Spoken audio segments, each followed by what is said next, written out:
ನಿಮಗೆ ಒಂದು real story ಹೇಳ್ತೀನಿ ಕೇಳಿ. ನನ್ನ ಫ್ರೆಂಡ್ ಒಬ್ಬ ಇದ್ದ, ಅವನ ಹೆಸರು ತೊಗೊಳೋದು ಬೇಡ, ಅವ್ರ ಮನೆಯವ್ರು ಬೇಜಾರು ಮಾಡ್ಕೊಳ್ತಾರೆ. ಅವನು ಡಿಗ್ರಿಯಿಂದ ನಾವು ಕ್ಲಾಸ್ಮೇಟ್ಸು, ಡಿಗ್ರಿಯಿಂದ ಪರಿಚಯ. ಅವನು ಡಿಗ್ರಿಗೇನೆ ಜಿಮ್ಮರು. ಅವನು ಜಿಮ್ಗೆ ಹೋಗ್ತಾ ಇದ್ದ, ಹೆಲ್ತ್ ಭಾರಿ ಮೇಂಟೈನ್ ಮಾಡ್ತಾ ಇದ್ದ. ಒಂದು ಬ್ಯಾಡ್ ಹ್ಯಾಬಿಟ್ ಇರಲಿಲ್ಲ, ಸಿಂಗಲ್ ಬ್ಯಾಡ್ ಹ್ಯಾಬಿಟ್ ಇರಲಿಲ್ಲ. ಲವ್ ಗಿವ್ ಅವು ಕತೆಗಳೇ ಇಲ್ಲ, ಅವೆಲ್ಲ ಏನೂ ಇಲ್ಲ. ಡಿಗ್ರಿ ಮುಗೀತು, ಅವನು ಪಿ ಜಿಗೆ ಸೇರ್ಕೊಂಡ ಬೇರೆ ಕಾಲೇಜ್ಗೆ, ನಾನು ಬೇರೆ ಕಾಲೇಜ್ ಸೇರ್ಕೊಂಡೆ. ಅವನದು ಪಿ ಜಿ ಮುಗೀತು, ಎಲ್ಲೂ ಕೆಲಸ ಸಿಗಲಿಲ್ಲ, ಅವನಿಗೂ ಸಿಗಲಿಲ್ಲ, ನನಗೂ ಸಿಗಲಿಲ್ಲ. ಸರಿ ಹಿಂಗೆ ಓಡಾಡ್ಕೊಂಡಿದ್ವಿ ಜೊತೆಯಲ್ಲಿ. ಅವನೇನು ಮಾಡ್ದ, ಒಂದು ಜಿಮ್ ಓಪನ್ ಮಾಡ್ದ ಅಂದರೆ ಫ್ರೆಂಡು ಜಿಮ್ನ ಇವನು ಲೀಸಿಗೆ ತೊಗೊಂಡು ಇವನೇ ನಡೆಸ್ತಾ ಇದ್ದ. ಚೆನ್ನಾಗಿ ವರ್ಕೌಟ್ ಎಲ್ಲ ಮಾಡ್ತಾ ಇದ್ದ ಇವನು, ಭಾರಿ ಕಟ್ ಮಸ್ತಾಗಿದ್ದ. ಸರಿ ಹಂಗೆ ಹೋಗ್ತಾ ಹೋಗ್ತಾ ನನಗೊಂದು ಕಡೆ ಕೆಲಸ ಆಯಿತು. ಅವನು ಜಿಮ್ ಆದಮೇಲೆ ಮೆಡಿಕಲ್ ಸ್ಟೋರ್ ಹಾಕ್ಕೊಂಡ. ಮೆಡಿಕಲ್ ಸ್ಟೋರ್ ಹಾಕ್ಕೊಂಡ್ಮೇಲೆ ಮದುವೆ ಮಾಡ್ಕೊಂಡ. ಒಂದೊಳ್ಳೆ ಮನೇಲಿ ನೋಡಿ ಆಲ್ಮೋಸ್ಟು 24-25 ವರ್ಷಕ್ಕೆಲ್ಲ ಮದುವೆ ಆಗ್ಬಿಟ್ಟ ಅವನು. ಮದುವೆ ಆದ, 2 ಮಕ್ಕಳಾಯಿತು. ನನಗಿನ್ನೂ ಮದುವೆ ಆಗಿರಲಿಲ್ಲ. ಆ ಟೈಮ್ಗೆ ಒಂದ್ಸಲ ಫೋನ್ ಮಾಡ್ದೆ. ಅವ್ನ ಮದುವೆ ಆಗೋಕ್ಕೆ ಮುಂಚೆ ಒಂದು ಜಮೀನು ಸೇಲ್ ಮಾಡಿದ್ರು ಅವ್ರದ್ದು. ಸುಮಾರು ಆ ಟೈಮಲ್ಲಿ ಅವನಿಗೆ ಒಂದು 30-40 ಲಕ್ಷ ದುಡ್ಡು ಬಂದಿತ್ತು. ಫೈನಾನ್ಷಿಯಲ್ ಪ್ಲಾನಿಂಗ್ ಇಲ್ಲ, ಎಲ್ಲ ಮದುವೆ ಅದು ಇದು ಅಂತೆಲ್ಲ ಉಡಿಸು. ಸರಿ ಒಂದಿನ ಫೋನ್ ಮಾಡ್ದ, ಸಂತೋ ನನಗೆ ಕಿಡ್ನಿ ಫೇಲ್ಯೂರ್ ಆಗಿದೆ ಅಂತ ಹೇಳ್ದ. ಸರಿ ಆಯಿತು, ಮೀಟ್ ಮಾಡೋಣವ ಅಂತ ಹೇಳ್ಬಿಟ್ಟು ಹೊಸಕೋಟೆನಲ್ಲಿ ಮೀಟ್ ಮಾಡಿದ್ವಿ. ಏನು ಹೆಂಗೆ ಅಂತ ಫುಲ್ಲು ಹಿಸ್ಟ್ರಿ ಕೇಳಿದ್ರೆ ಅವಾಗ ಹೇಳ್ದ, ಈ ಥರ ನನಗೆ ಏನೋ BP ಬಂದಿತ್ತು, ಉಸಿರಾಡೋಕ್ಕೆ ಪ್ರಾಬ್ಲಮ್ ಆಗ್ತಾಯಿತ್ತು. ಆವಾಗ ಹಾಸ್ಪಿಟ್ಲಿಗೆ ಹೋಗಿ ಎಲ್ಲ ಚೆಕ್ ಮಾಡಿಸ್ಕೊಂಡ್ರೆ ಕಿಡ್ನಿ ಹೋಗಿದೆ ಅಂತ ಹೇಳಿದ್ರು.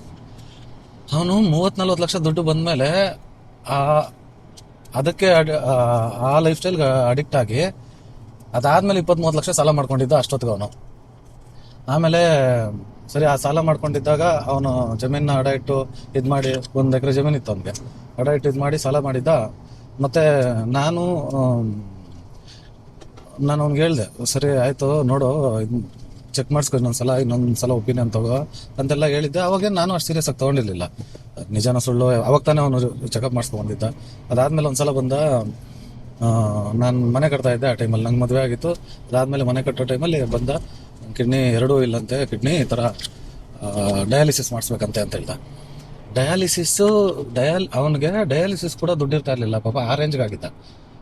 ಆಮೇಲೆ ಏನು ಮಾಡೋದು ನೆಕ್ಸ್ಟ್ ಏನು ಅಂತ ನೋಡಿದಾಗ ಅವನು ಹೇಳ್ದ, 10 ಲಕ್ಷ ಕೊಟ್ಟು 10 ಲಕ್ಷನೋ 12 ಲಕ್ಷನೋ ಕೊಟ್ಟು ಮನೆಯವರು ಯಾರಾದರೂ ಕಿಡ್ನಿ ಕೊಟ್ಟರೆ ಟ್ರಾನ್ಸ್ಪ್ಲಾಂಟ್ ಮಾಡ್ತಾರಂತೆ ಅಂತ ಹೇಳಿದ. ಮನೇಲಿ ಅವ್ರ ದೊಡ್ಡಮ್ಮ ರೆಡಿ ಇದ್ರು ಕಿಡ್ನಿ ಕೊಡೋದಕ್ಕೆ. ಸರಿ ಆ ಟೈಮಲ್ಲಿ ನಾನು ಮನೆ ಕಟ್ತಾ ಇದ್ದೆ, ನನ್ನ ಹತ್ರನೂ ದುಡ್ಡಿರಲಿಲ್ಲ. ಮನೆ ಆಲ್ಮೋಸ್ಟ್ ಫಿನಿಶಿಂಗ್ ಲೆವೆಲ್ಗೆ ಬಂದಿತ್ತು, ದುಡ್ಡಿರಲಿಲ್ಲ. ನಾನು ಅವ್ನಿಗೆ ಹೇಳಿದೆ, ಸರಿ ಒಂದು ಕೆಲಸ ಮಾಡೋ, ನೀನು ಜಮೀನು ಅರ್ಧ ಎಕರೆ ಸೇಲ್ ಮಾಡಿಬಿಡು.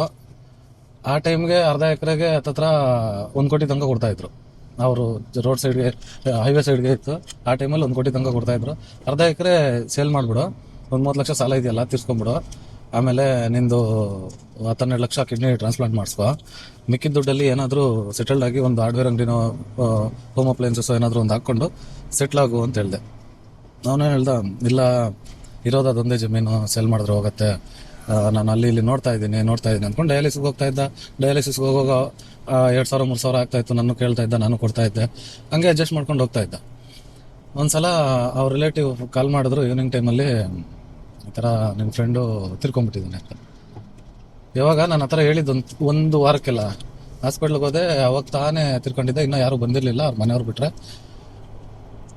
ಇದು ಮಾರಲ್ಲಿ ಏನು ಅಂತಂದರೆ, ಪ್ರಾಣ ಒಂದಿದ್ರೆ ಹೆಲ್ದಿಯಾಗಿದ್ದರೆ ಅಂಥ ಜಮೀನು ಎಷ್ಟೋ ಸಂಪಾದನೆ ಮಾಡ್ಬೋದಾಗಿತ್ತು. ಅವನು ಇವತ್ತು ಬದುಕಿದ್ರೆ. ಅವನು ಸತ್ತೋದ.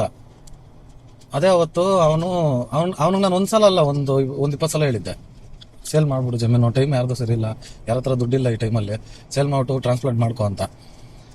ಅವನು ಕೇಳಿಲ್ಲ ಅವಾಗ. ಇವಾಗ ಎಲ್ಲಿದ್ದಾನೋ ಗೊತ್ತಿಲ್ಲ. ಅವನು ಕಾಲೇಜಲ್ಲಿದ್ದಾಗ ಹೆಂಗಂತಂದ್ರೆ ಶೇವಿಂಗ್ ಕೂಡ ಮಾಡಿಸ್ಕೊತಾ ಇರಲಿಲ್ಲ, ಬ್ಲೇಡಲ್ಲಿ ಹಾಕಿ ಶೇವಿಂಗ್ ಕೂಡ ಮಾಡಿಸ್ಕೊತಾ ಇರಲಿಲ್ಲ. ಇದು ಟ್ರಿಮ್ಮರಲ್ಲೇ ಟ್ರಿಮ್ ಮಾಡಿಸ್ಕೊತಾ ಇದ್ದ, ರಫ್ ಆಗಿಬಿಡುತ್ತೆ ಗಡ್ಡ ಅಂತ. ಆ ಥರ ಮೆಂಟಾಲಿಟಿ ಇರೋ ಹುಡುಗ. ಅಷ್ಟೊಂದು ಹೆಲ್ತ್ ಕಾನ್ಷಿಯಸ್ಸು, ಬ್ಯೂಟಿ ಕಾನ್ಷಿಯಸ್ಸು ಅಷ್ಟೆಲ್ಲ ಇತ್ತು ಅವನಿಗೆ. ಕಡೆಗೆ ಏನಾಯ್ತು, 30 ವರ್ಷ ದಾಟೋದ್ರೊಳಗಡೆನೇ ತಿರ್ಕೊಂಬಿಟ್ಟ. ಅದೇ ಅವನು ಇವಾಗ ಬದುಕಿದ್ರೆ ಅಂಥವು ಎಷ್ಟೋ ಜಮೀನು ಸಂಪಾದನೆ ಮಾಡ್ಬೋದಾಗಿತ್ತು.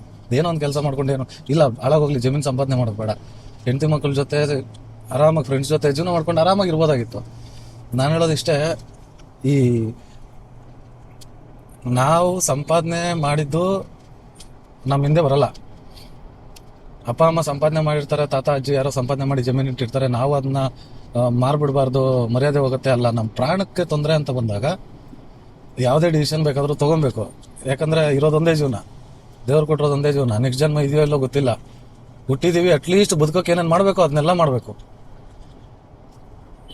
ಇದು ರಿಯಲ್ ಸ್ಟೋರಿ ನಾನು ಹೇಳ್ತಾ ಇರೋದು, ಸುಮ್ಮನೆ ಏನೋ ಕತೆ ಕಟ್ಟಿ ಹೇಳ್ತಾ ಇರೋದಲ್ಲ, ರಿಯಲ್ ಸ್ಟೋರಿ. ನನ್ನ ಫ್ರೆಂಡ್ಸ್ ಯಾರು ನೋಡ್ತಾ ಇರ್ತಾರೋ ಅವ್ರಿಗೆಲ್ಲ ಗೊತ್ತಾಗುತ್ತೆ ಯಾರ ಬಗ್ಗೆ ನಾನು ಹೇಳ್ತಾ ಇರ್ತೀನಿ ಅಂತ.